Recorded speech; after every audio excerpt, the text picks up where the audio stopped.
The Undercountry Music News is an excerpt of the weekly internet broadcast Undercountry Music, which features music from great country artists you won't hear on mainstream radio, as well as a roundup of the most interesting country music news of the week without all the fluff. To listen and subscribe to the full weekly episode, please visit undercountrymusic.com or simply subscribe to the Undercountry Music Podcast on iTunes. Let's get into it. Anyway, I saw a posting on Facebook recently, actually I think it was yesterday, a quote from Roseanne Cash, and I'm not looking at it right now, so I can't say it directly, but paraphrasing, she's like beating the warpath against consumers about the downloading of music, against, corporations that license music and pay artists pennies on the dollar. Now, I think she's got a point on that one. I mean, it's legal, though, and you know what? As an artist, you don't have to enter those deals. You can take your stuff directly to the people. You choose to do that stuff. No one holds a gun to your head. You don't create something, and then, if they license it for pennies on the dollar, they do it with your approval. So, I don't really see... the payoff is ridiculously low, but, you don't have to play the game. No one's holding a gun to your head. You have choices you can make as an artist. But, she likes to attack the end consumer as well over downloading. Now, Rosanne Cash attacking the end consumer over downloading. Now, that's an odd one because, most of the people that maybe do illegal downloading. And let's just admit, illegal downloading is actually on a huge decline right now because people don't need to do it anymore to get the music. They can stream stuff for free on YouTube and Spotify. And, on their cable TV channels, they get music channels they can flip to and get all that. There's really no need to illegally download anything because you have it all at your fingertips right now. And if you want it commercial free, it's only like $5 or $10. So this whole war against illegal downloading, it's silly. It might have had a point 5 years ago. It really doesn't have one anymore. But especially in Rosanne Cash's case, because, let's put it this way. Anybody out there downloading music, number one, they've got to be tech savvy enough to do it, and that automatically mostly leans to the younger kids out there. And they ain't downloading Rosanne Cash. Sorry, honey. 14 to early 20s ain't all logging on and downloading the 7-year itch, on LimeWire. It ain't happening, although LimeWire hasn't existed in a few years, but, they're, what I mean. Her demographic is actually a demographic that will actually pay for stuff. So, she's in one of the sweetest spots of any artist. She's here saying that, she worked 2 years on her last album. BS. It was just 2 years since she released the one before it. She may have written some songs, got some Nashville A players, and went in the studio and cranked it out. She did not spend effing 2 years on it. That's complete BS. But anyway, back to my point about her demographic, is she wants to complain about the licensing and everything. Well, the people that would go out to a Rosanne Cash show are the kind of people that are going to spend $100 a ticket. They're going to go sit in a nice theater, listen to her perform. They're going to probably buy a nice meal at the place because it's probably going to be a place that will also serve them a nice meal with a couple of overpriced cocktails. That's the kind of demographic that's going to go see her.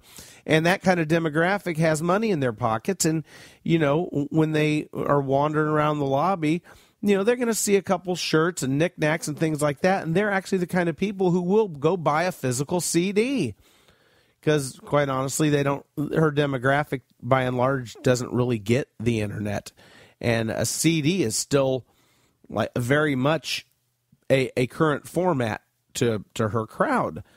So, I don't get what the F she's complaining about. And what I really think Rosanne Cash is complaining about, I think she's just doing it to blow noise so that, people pay attention to her and realize that she still exists, so that they go, oh, look, there's Roseanne Cash, and oh, hey, she's got a new album out. I really think that's what it's about. And I wish I wasn't that cynical, but I honestly believe that. I don't think she's any kind of a hero to anybody. I think she's just out blowing a bunch of hot air to draw attention to herself, so she can maybe move a few more units. And is it working? Is it not working? I don't know. And, I don't keep up with Roseanne Cash enough to know. But anyway, that's just my thoughts and feelings on that. I mean, she's a fine artist. I have nothing against her or against her music. As a matter of fact, I actually haven't listened to much of her music, but it certainly got to be better than the junk that's coming over the airwaves these days. And the few things I have heard, she's a perfectly fine artist. So nothing bad about her or her music, just this particular point of view I am in stark disagreement with.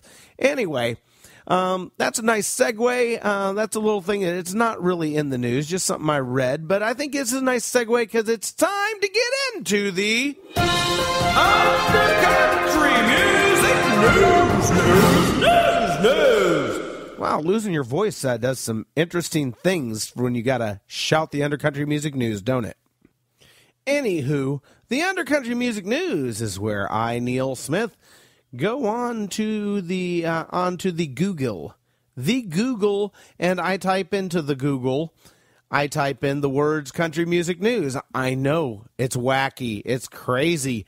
I'm a madman, and whatever shows up on the front page of Google, I go onto each website that shows up on the front page of Google. And I try to see if they're reporting any real country music news or if they're just shoveling BS press releases. And a lot of times they're shoveling BS press releases, like, Keith Urban's favorite brand of ball cap. Although I don't think I've ever seen Keith Urban in a ball cap, but whatever, crap like that. And actually, this week, I decided to delve into a couple of pages of Google and give an extended little journey into the world of country music news. Now, there is one caveat here, and that is that when I go into a website that's supposed to have country music news and they don't have any, I reward said website with the dreaded Under Country Music News Wet Belch of the Week, and it sounds something like this.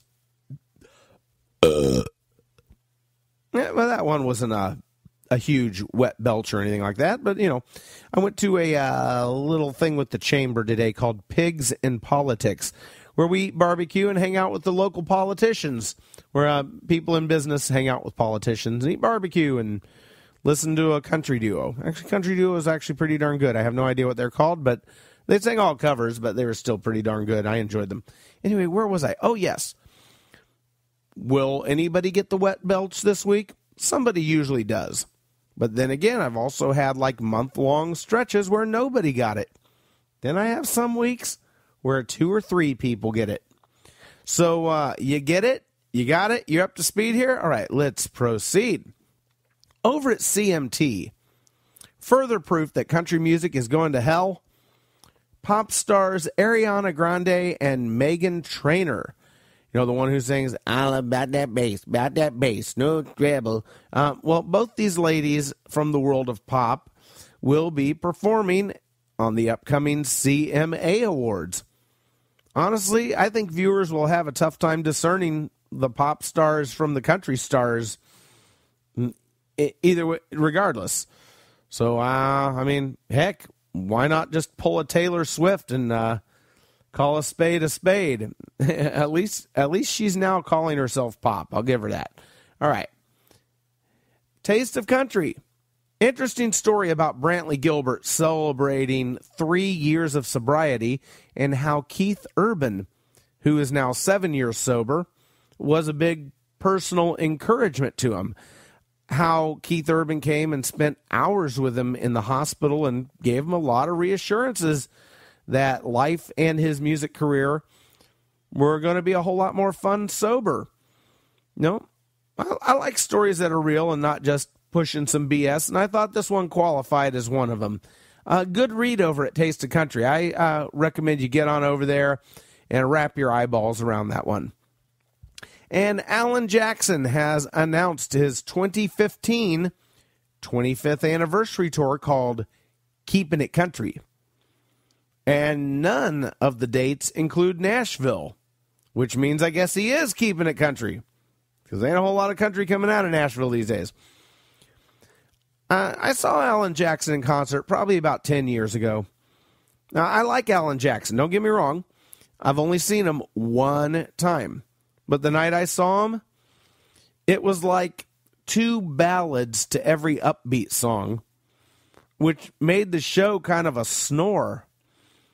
You know, and apparently I wasn't the only one that felt that way, because about halfway through the night, I could look up at the exits, and I'm sorry, but people were leaving the hall in droves.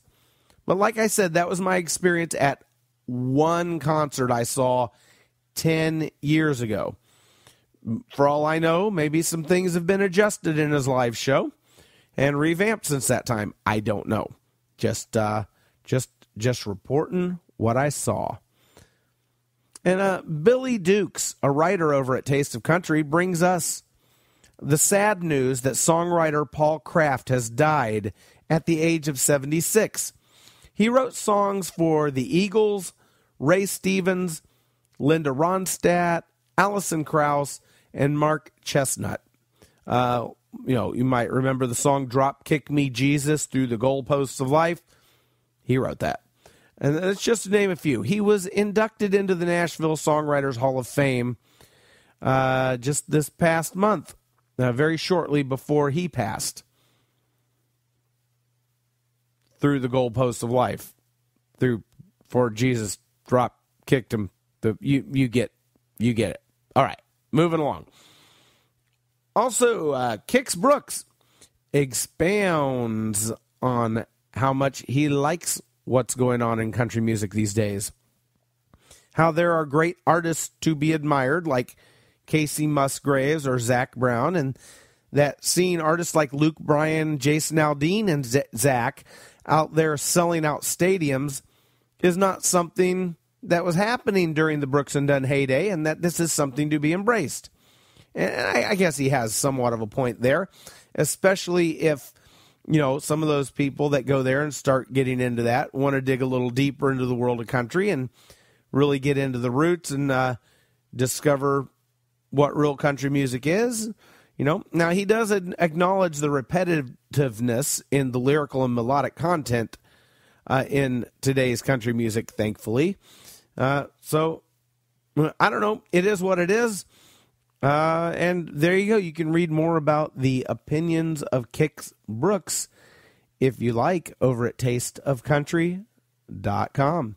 And we're going to move right along on that note to Country Weekly. Jason Aldean and Bob Seger will be teaming up for an episode of CMT Crossroads. I clicked to read more, as they make you do over at Country Weekly. I sat through a really, really long pop-up ad video commercial, which is also what they do over at Country Weekly when you actually want to read anything. And after I got through the commercial, I discovered there was absolutely no more to the story, or at least not much more than just the headline once you sat through all that BS. Except that on the Crossroads episode, you can expect the two to swap stories. Well, yeah, that's kind of the premise of the show. You swap stories and you play each other's songs. Beats head on desk. All right, now this story, next story comes from John Freeman, a writer over at Country Weekly, who's reporting that Dustin Lynch was sent to the hospital October 17th after being hit in the face with a full can of beer while doing a cover of Friends in Low Places at the MULLET Festival in Niceville, Florida. not a joke. He was performing at an event called the MULLET Festival in Niceville, Florida. Now, he stopped the show, demanded to know who threw it. The audience pointed the guy out while simultaneously kicking the guy's ass. Dustin did finish the show with a cut face and then had to go to the hospital immediately after for stitches in his cheek. I feel bad for the guy, but I think everybody knows at the MULLET Festival, you play Skinner, not Garth.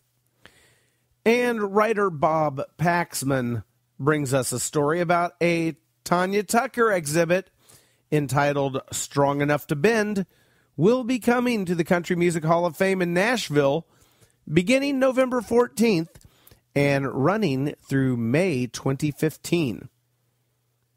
All right, galloping along to GAC. The CMA Vocal Duo of the Year, Swon Brothers, have released their debut album. Vocal Duo of the Year when they haven't even cut their first release? Really? Anyway, you can see a video of them with terrible sound quality. That's not their fault. That's just it was posted with terrible sound quality. Not their performing. They're performing their new single, Pray For You, on the Today Show. I had to listen to it. Not the worst thing I've ever heard.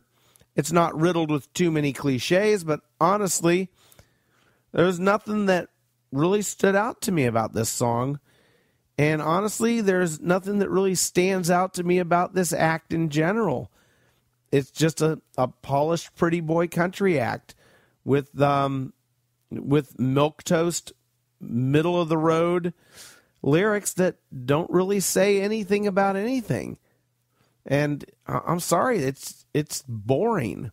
I listened to the song and it didn't suck. It was just like, it's like something you could listen to while shopping.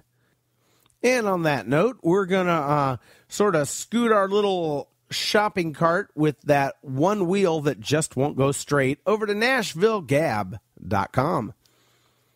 They've actually got some good stuff this week. Got to hand it to them. Reba McEntire has signed with a new joint venture label called Nash Icon Music, which is a part of Big Machine Records, home of Taylor Swift and Tim McGraw and Cumulus. It's actually a joint venture between Cumulus and Big Machine Records. Now, Reba is currently in the studio with her longtime producer, Tony Brown, and who is also collaborating for the first time with producer James Stroud. So two big-name producers working on the new Reba. I hope they come up with something good. Right. Also over at Nashville Gab, and this makes two stories I had not seen from anybody else up to this point, which makes me say nicely done, Nashville Gab, which is not something I get to say very often. The original Dukes of Hazzard, John Schneider and Tom Wopat, are releasing a Christmas album this year to celebrate the 35th anniversary of the Dukes of Hazzard. The album is entitled Home for Christmas. Yeah, not a very original title. It's a mixture of jazz and country Christmas songs. You know what? As a Dukes of Hazzard fan, when I think about the Dukes, I got to tell you, the last thing I want to hear coming out of the Dukes is jazz. I mean, I hate to be a closed-minded guy. I like jazz. It's enjoyable. Jazz is some of the greatest music in the world. And I'm not saying that sarcastically, but if I go to buy something that's the guys from Dukes of Hazzard, do you think I'm really looking for a jazz record, or do you think I want a country record? You know, I want to picture Bo and Luke Duke, gathered around the still with the General Lee parked right there, and a couple hot girlfriends with their guitars out and strumming some country music. But, that's just me. Now, the article does go on to state that there is a preview of the song from that album, Cool Yule, which they have made available online, but it fails to say where or provide a link to where we can hear the preview to this song. Well, I found a small snippet of this song on, of all places, Kickstarter. Apparently they're raising funds to cut the rest of this album, or at least they were at one point. But there's a video of them over there, and it's just like a 5-second snippet of the song, and it's a jazz number. Why they're putting that out up front, I don't know. I'm thinking they're stupid. And then the rest is them talking about the album and the recording and things like that. And I got to tell you, these guys are so frickin' old now. I barely recognized either one of them. Just looked like a couple of really old guys there. And, well, that's not a dig on them. It just is what it is. And, well, anyway, there you go. Just do a little Google search for Dukes of Hazzard, Cool Yule, and it'll come up. You'll find it. Now, over at the 615, which is a subsection of Billboard.com, which is dedicated to the music coming out of Nashville, Ray Stevens is talking about his new book, Ray Stevens, Nashville. He talks about his childhood, his early friends like Jerry Reed and Chet Atkins, how his hit song, Ahab the Arab, was a last-minute addition to an album session, and how he recorded the song Sunday Morning Coming Down a year before Johnny Cash. In addition to his new book, Ray Stevens has also just released a 12-song gospel collection and says he actually recorded 24 songs. If Volume 1 does decently enough in the sales, he plans to release the other 12 songs, which apparently weren't good enough to make the first release, as Volume 2. Hey, why not? And Glen Campbell's swan song, I'm Not Gonna Miss You, has debuted on Billboard's Hot Country chart at number 50, which is the first time Glen Campbell has charted in 21 years. His last appearance on the charts was in 1993 with his song Somebody Like That. All right, going to kick it to the boot now, theboot.com. New videos from the Rankin Twins and also Kimberly Dunn. Well, there's one video from the Rankin Twins, and then there's a complete SoundCloud playlist of new songs from Kimberly Dunn that you can flip through. And the Rankin Twins song and all of the Kimberly Dunn songs that I listened to, and I checked out like 6 of them or something like that. Every last one of them were love and relationship songs. Nothing wrong with love, nothing wrong with relationships, but I mean, damn, get another subject matter already. I'm sorry, I was instantly bored, completely bored. Although I will say Kimberly Dunn had some upbeat music, and I did like the music behind her. It was upbeat, toe tapping, great. Just the subject matter of every damn song was love and relationships. Find something else to write about, okay? It's been done. It's done. Move along, people. All right? All right, moving along to Rolling Stone Country. There's a great article over there about the state of today's bluegrass music, the new artists in the genre, and where they think it's all headed. A real interesting read with thoughts from Ricky Skaggs, Jerry Douglas, and more. I didn't find much more interesting over at Rolling Stone Country, but this article alone is worth the trip. So get on over there and to rollingstone.com/country. And rounding up our undercountry music news this week, Country Standard Time reports that Toby Keith has released his new song, Drunk Americans. I listened to about half of this song. It's a beer mug raisin sing-along, redneck, let's all get together and drink beer, everyone, regardless of faith, creed, or color. Kind of a big kumbaya, kind of a, alcoholic kumbaya, maybe. I mean, it's all right, I guess. He didn't really go out on any songwriting limbs here. I don't really think the world needs another drinking song, but I've been wrong about that one before. I will, however, be interested to see where the other tracks on Toby Keith's new album take us, because Toby Keith usually has at least something good up his sleeve with every release, and I have no reason to doubt that this release will be any different, and I look forward to unpackaging the gift he has for us. And this has been your Undercountry Music News.